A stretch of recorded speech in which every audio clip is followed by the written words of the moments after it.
老人家长期咳嗽气短啊，教您一碗微肺暖阳粥。老人家呢，长期咳嗽白痰，走路喘，没力气，这是肺阳不足、肺气运行不畅的表现。肺阳不足啊，肺部它就没有力气排痰，它就没有力气推动这个阳气的运行，那就会咳嗽气短。今天呢，教您做红枣桂圆山药粥。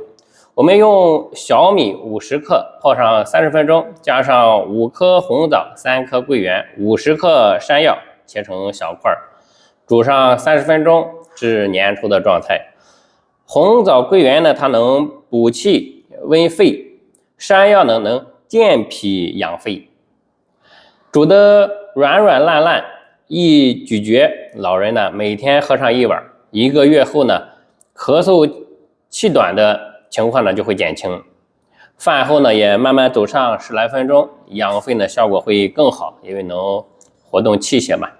评论区扣老人养肺，给您发专属的食谱。